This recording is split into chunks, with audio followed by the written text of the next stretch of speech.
Hello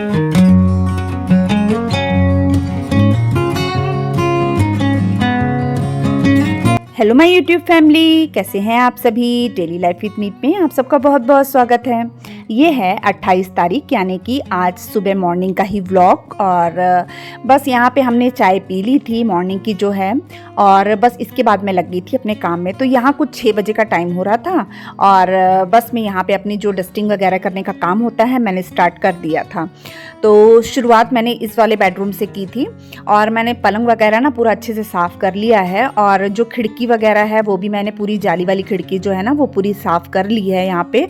और bedsheet मैंने आज ही चेंज की है, बीच में मैंने चेंज की थी और आज फिर मैंने बेडशीट चेंज कर दी है। तो बेडशीट वगैरह चेंज हो गई, ये पिलो के कवर चेंज हो गए, कुशन के कवर चेंज हो गए, तो ये सब चीज़ें मैंने चेंज कर ली हैं। और ड्रेसिंग टेबल वगैरह, इधर जो अलमारी है और टीवी है, ये सब भी मैंने पूरा क्लीन कर लिया था। और इसके बाद मैंने डायरेक्ट इस कमरे में झाड़ू लगा दिया। और इसके बाजू वाले कमरे में भी ना मैंने वहाँ पर क्लीनिंग कर ली थी। बच्चे सब सोए थे क्योंकि रात को देरी से सोए थे बच्चे। दोनों बच्चों की तबीयत ठीक नहीं थी तो देरी से सोए थे रात को। तो इस वजह से क्या है मतलब उस कमरे में मैंने कुछ भी शूट नहीं किया। और कोको भी वहाँ सोया हुआ था, तो तीनों ही बच्चे उस कमरे में सोए हुए थे, तो मैंने वहाँ पे व्लॉग शूट नहीं किया। बस मैंने इस कमरे में झाड़ू लगा लिया था, फिर बाजू वाले कमरे में भी लगा लिया था बेडरूम में। और जितने ब्लैंकेट वगैरह थे वो भी जोड़ कर मैंने रख दिए थे, तह करके उसकी जगह पर रख दिए थे। और जैसे जो चादरें थी, बेडशीट वगैरह थी, वो भी मैंने झाड़ कर बिछा ली थी। और एक बेड पे वो दोनों बच्चे सोए थे तो, और कोको भी सोया हुआ था, तो वो हिस्सा मैंने छोड़ दिया था। उसके बाद मैंने दोनों कमरों में झाड़ू लगा लिया, दोनों कमरों में पोछा भी लगा लिया। वो दोनों कमरे मेरे अच्छे से साफ हो चुके थे। इसके बाद आ गई थी मैं हॉल की क्लीनिंग करने के लिए। तो मैं डेली के कामों के साथ मतलब ऐसा कुछ सोचती हूँ कि मतलब रोज़ थोड़ा थोड़ा करके मैं कुछ ना कुछ काम करती रहूँ, जिससे क्या होता है ना, एकदम से बर्डन अपने सिर पर नहीं आता है काम को करने का। तो मैं क्या करती हूँ, एकदम से अपन कोई भी काम को अपन एकदम से सोचेंगे ना कि हम ये काम कर लें, तो ऐसा नहीं होता। और अगर अपन ऐसा सोचते हैं कि हम ये भी कर लें, वो भी कर लें, वो भी कर लें, तो वो भी पॉसिबल नहीं होता है। रोज़ एक माइंड सेट करके चलिए कि आज हमें ये काम करना है तो कल हमें वो काम करना है। तो आज मैंने पहले से सोच के रखा था, जो जाले वगैरह है मैं वो सब क्लीन कर लूँगी, जाले वगैरह उतार लूँगी। क्योंकि क्या होता है, बरसात है, आजकल मौसम बहुत ख़राब चल रहा है, कभी एकदम से धूप आ जाती है, कभी एकदम से बरसात आ जाती है, तो मौसम का कोई पता नहीं चल रहा। और ऐसे मौसम में ना धूल तो नहीं रहती है, लेकिन ना जो छोटे छोटे से बारीक बारीक से जाले होते हैं ना, वो हर जगह पर लग जाते हैं। तो उससे क्या होता है, वो चिपचिपे से जाले वैसे नहीं दिखते हैं, लेकिन जब अपन झाड़ू मारते हैं या जाला झाड़ू से अपन जब उसे साफ़ करते हैं ना, तो वो वहाँ पर छोटी छोटी मकड़ियाँ सी दिखाई देती हैं कहीं कहीं पर। तो मैं क्या करती हूँ, मैं हर 2-4 दिन में एक बार इसे साफ़ करती रहती हूँ। इससे क्या होता है कि मतलब घर साफ़ भी रहता है और अपना ज़्यादा जैसे बोलते हैं ना कि जैसे एकदम बोझ पड़ जाता है, अरे ये भी करना है साफ, वो भी करना है, तो इस तरीके से नहीं होता है। तो टेंशन थोड़ी सी कम रहती है और हम आराम से मतलब बगैर टेंशन के अपने घर का एक एक कोना साफ करते जाते हैं। अब यहाँ पे मैंने सोफे के कवर वगैरह निकाले हुए थे, तो मैंने उन्हें घुमा लिया था मशीन में और सुखा कर ना मैंने उस तह करके रख लिया था।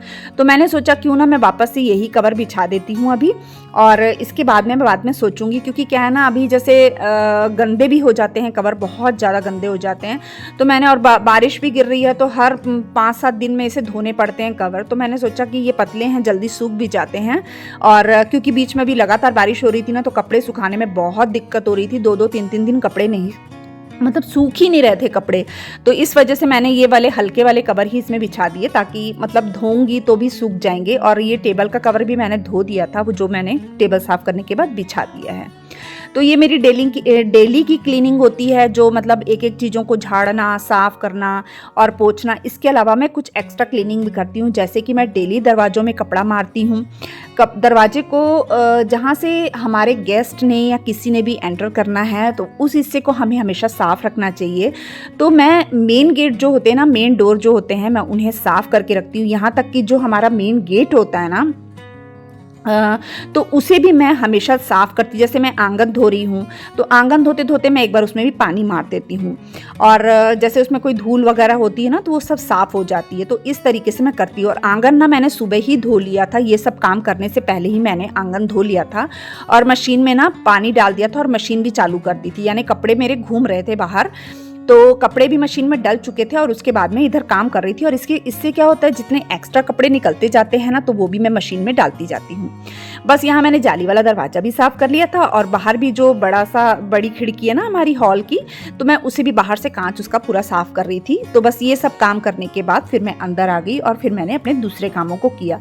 तो डस्टिंग एक ऐसी चीज़ है ना जिसे हमें रोज़ ही करना पड़ता है और अपन एक सोच कर चलें, आज हमें ये हिस्सा साफ़ करना है, कल हमें वो हिस्सा साफ़ करना है। तो मेरा ये जो मैं आपको दिखा रही हूँ, ये मेरे डेली के कामों में शामिल होता है कि मैं किस तरीके से डेली में अपने कामों को करती हूँ और क्लीनिंग करती हूँ, जिस वजह से मेरा घर क्या हमेशा साफ़ रहता है।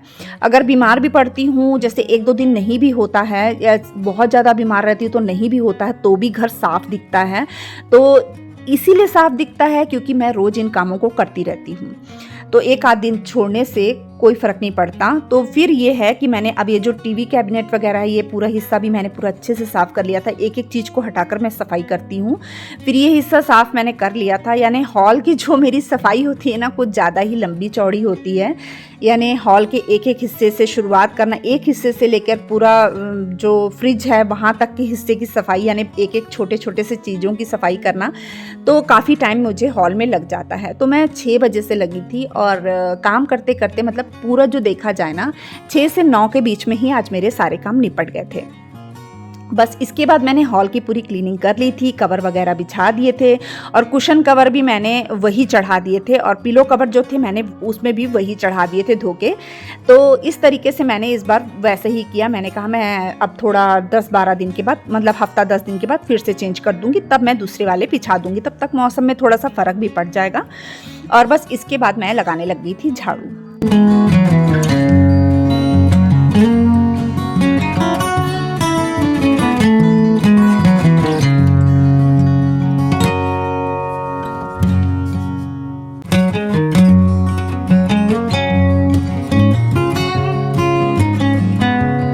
झाड़ू के बाद लगाना था पोछा और जैसे कि आपने देखा कहीं स्लीपर वगैरह पड़ी रहती, कहीं कुछ, तो ये कोको के रमन शरण के काम होते हैं। जैसे बच्चे पहन कर आ जाते हैं या यहाँ हॉल में कहीं छोड़ दिया, तो बस कोको उसे मुंह में दबा के पूरे घर में दौड़ता है।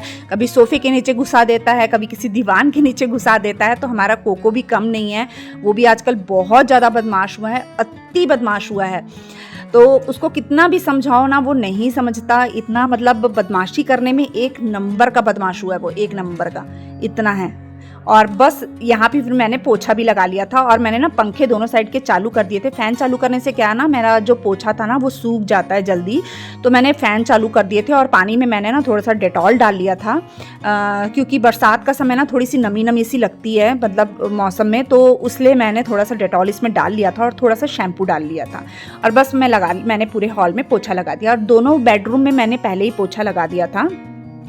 अब इसके बाद मैंने करनी थी फ्रिज की क्लीनिंग। तो फ्रिज की क्लीनिंग भी ऐसा होता है कि जैसे अपना फ्रिज कितना भी मतलब साफ़ क्यों ना हो, एक बार मैं रोज़ कपड़ा मार ही देती हूँ। इससे क्या होता है, जैसे अपने हाथ लगे हैं, अपन हड़बड़ी में आए, दूध निकाल के लेके गए फ्रिज में, या फिर कोई सब्जी अपने रख दी या आटा रख दिया या कोई भी चीज़ अपन फ्रिज में रखते हैं, तो वो क्या होता है कई बार अपन गंदे हाथ लग जाते हैं या कुछ है, तो मैं एक बार फ्रिज को एक बार कपड़ा मार देती हूँ, साफ़ रहने के बाद भी एक बार कपड़ा मार देती हूँ। इससे क्या मतलब ज़्यादा मेरे को डीप क्लीनिंग की ज़रूरत नहीं पड़ती कि मेरे को एकदम ही डीप क्लीनिंग करनी है। और इस वजह से फिर मैं डेली ही कपड़ा मार देती हूँ, क्योंकि मेरा भी ऐसा होता है कि कभी तबीयत ठीक है कभी नहीं है, तो उस हिसाब से मैं ऐसा काम लेके चलती हूँ कि मेरे को ज़्यादा टेंशन भी ना लेनी पड़े और मेरे काम भी डेली में हो जाए और कोई भी हिस्सा गंदा ना रहे, एकदम साफ रहे और ऑर्गेनाइज्ड रहे, कि कभी भी कोई भी गेस्ट आ जाए तो उन्हें देखकर, घर को देखकर मतलब ऐसा लगे कि हाँ भाई वाकई में सफाई है। तो बस देखिए मैंने फ्रिज के अंदर से पूरी क्लीनिंग कर ली है और डोर वाला हिस्सा एकदम क्लीन था तो उसे मैंने वैसे ही सेट कर दिया था। तो ये हो गया है, मेरा पूरा फ्रिज क्लीन हो गया था अंदर से, और बाहर से भी मैंने एक कपड़ा मार दिया था। इसके बाद मैंने डाल दिया था, वॉशरूम वगैरह मैंने क्लीन करने थे तो सब जगह मैंने हार्पिक वगैरह डाल दिया था। तो अब जो है वॉशरूम वगैरह क्लीन करने की बारी आई थी, और जो गली थी, मैंने जैसे आपको पहले भी एक बार दिखाया था कि मैं गली भी डेली ही धोती हूँ, तो मैंने गली भी ना वॉश कर ली थी। और इसके बाद मैं वॉशरूम वगैरह मैंने धोने थे, तो बस मैंने सब जगह हार्पिक वगैरह डाल दिया था और मैं इसे अच्छे से ना क्लीन कर लूँगी। और यहाँ जो हमारा मिरर लगा था ना पहले, वो कुछ दिन पहले जब मेरी तबीयत ख़राब हुई ना, जिस दिन से मैंने व्लॉग शूट नहीं किया था, तब मेरा वो मिरर पता नहीं कैसे गिर के ना पूरा टूट गया और पूरा कांच ना नीचे बिखर गया था। तो वो चेंज करके अभी हमने दूसरा लगाया है। मतलब कैमरे में नहीं दिख रहा है, लेकिन मैं आपको दिखाऊंगी। मतलब उतना कोई वो नहीं है। मैंने सोचा था कि मैं अच्छा सा ना, जैसे जो दीवार में ही मतलब टाइल्स में ही सेट हो जाता है ना, वैसे वाला मिरर लगवाऊंगी। पर काम चलाने के लिए फिर हमने अभी यही वाला मंगा लिया है। वो वाला भी मैं देखूंगी, सोचूंगी और फिर उसके बाद वो लगवाऊंगी। खुद जाके पसंद भी करना पड़ता है ना, तो उसके लिए मार्केट भी जाना पड़ेगा। तो इस वजह से ना फिर मेरे हस्बैंड ही ले आए थे, तो फिर मैंने वही वाला लगा दिया है अभी तो फ़िलहाल के लिए, जैसे काम चलाने के लिए इस टाइप से लगा दिया है। और ये देखिए मैं ना जैसे जो टाइल्स वगैरह में ना या मार्बल में जैसे पानी के दाग पड़ जाते हैं ना, तो वही मैं मतलब जैसे सफाई करती हूँ ना, तो जैसे उसमें लगा रहता है हार्पिक थोड़ा सा सॉक्स में, जिससे हम साफ सफाई करते हैं, तो वही सॉक्स वहाँ मार देती हूँ ना, तो वो हार्पिक से ना वो जो वाइट सा पानी के जो दाग पड़ जाते हैं ना, वो भी एकदम अच्छे से क्लीन हो जाते हैं। उसके बाद मैंने पूरा साफ़ कर लिया था। वॉशरूम वगैरह धोने के बाद मैं नहाने चली गई थी, और नहा के आने के बाद मैंने तुरंत नाश्ता बनाने लग गई। नाश्ते में मैं बना रही थी आज पोहे। मैंने बनाने थे आज पोहे, बहुत टाइम के बाद मैंने पोहे बनाए हैं। और पोहे बनाए। और कल एक दिन पहले ना मैंने, मतलब जो कल वाली वीडियो थी ना, मतलब वीडियो तो मैंने अपलोड नहीं की थी, पर मैंने साबूदाने की जो खिचड़ी होती है ना, मैंने वो बनाई थी सुबह नाश्ते में। मेरे रमन को और मुझे बहुत ज़्यादा पसंद है वो, और बाकी सबके लिए मैंने पराठे बना दिए थे। तो इस तरीके से क्या मतलब वो वाली वीडियो मैंने शेयर करनी थी, पर वो मेरे से गलती से डिलीट हो गई, तो इस वजह से मैं वो आपके साथ शेयर नहीं कर पाई। फिर कभी नेक्स्ट टाइम बनाऊँगी तो मैं आपके साथ ज़रूर वो रेसिपी शेयर करूँगी। और बस यहाँ मैंने पोहे को तड़का लगा दिया था। थोड़ा सा फली को मैंने पहले तल के निकाल लिया था, मूंगफली को, और पोहे को मैंने धो के 4 पानी धो के उसे साफ पानी में भिगो दिया था। जब पानी छन गया तो मैंने उसी में नमक और मिर्च डाल दी थी, क्योंकि मैं इसी तरीके से बनाती हूँ। फिर थोड़ा सा तेल ले लिया और उसमें मैंने थोड़ी सी जीरा डाल दिया था, कड़ी लीव्स वगैरह डाल दिए थे, प्याज आलू और मिर्ची डाल के मैंने अच्छे से पका लिया है। उसके बाद उसमें हल्दी और गरम मसाला डाल के बस मैं ये पोहा डाल के फली और नींबू डाल के मिक्स कर लूँगी। तो इस तरीके से पोहा बनकर तैयार हो गया। और शरण की भी आज छुट्टी थी, तो इस वजह से ना मतलब मैंने इसमें धनिया नहीं डाला था, नहीं तो उसके लिए अलग से टिफ़िन के लिए बना देती हूँ ना, तो बाकी में मैं धनिया कई बार डाल देती हूँ। तो आज उसने भी खाना था यही वाला पोहा, तो फिर मैंने इसमें धनिया नहीं डाला। और बस इस तरीके से मैंने ये काम भी निपटा लिया था। और उसके बाद फिर मैंने ना जैसे पोहा वगैरह बन गया, तो उसके बाद मैंने सबको डालकर नाश्ता दे दिया था, और एक तरफ मैंने चाय भी चढ़ा दी थी, तो वो भी बन गई थी। तो इस तरीके से मैं बाँट कर काम को करती हूँ, तो मेरे जो काम है ना वो आसानी से हो जाते हैं और कोई भी दिक्कत नहीं आती है। तो आप भी इसी तरीके से अपने कामों को बांट कर करेंगे तो आपके कामों को भी करने में आपको कोई भी दिक्कत नहीं आएगी। तो चलिए फिर मैं यहीं पे अपने ब्लॉग का एंड करती हूँ। आई होप आपको मेरा ये ब्लॉग अच्छा लगा होगा। अगर आपको मेरा ये ब्लॉग अच्छा लगता है तो प्लीज़ मेरे चैनल को सब्सक्राइब कर दीजिएगा, वीडियो को लाइक कर दीजिएगा, शेयर कर दीजिएगा और बेल आइकन को प्रेस कर दीजिएगा, जिससे मेरे आने वाली वीडियो का नोटिफिकेशन आपको मिल सके और आप जो हैं वो मेरी वीडियो देख सकें। तो मैं काफ़ी दिन से वीडियो अपलोड नहीं कर रही थी, मेरी तबीयत ठीक नहीं चल रही थी, लेकिन मैंने सोचा कि नहीं, आज मैं वीडियो अपलोड करूँगी। हाँ जी, तो हमारी YouTube फैमिली के कई मेंबर ऐसे हैं जिनकी तरफ से मुझे बहुत प्यार और सपोर्ट मिलता है। उनका नाम मैं ज़रूर किसी ना किसी ब्लॉग में ज़रूर आप लोग के साथ शेयर करूँगी, जो मेरे हर सुख दुख में मुझे कमेंट करते हैं, मेरा हौसला बढ़ाते हैं। तो मैं दिल से उन्हें थैंक्स कहती हूँ। तो चलिए मिलते हैं नेक्स्ट ब्लॉग में, तब तक के लिए बाय बाय।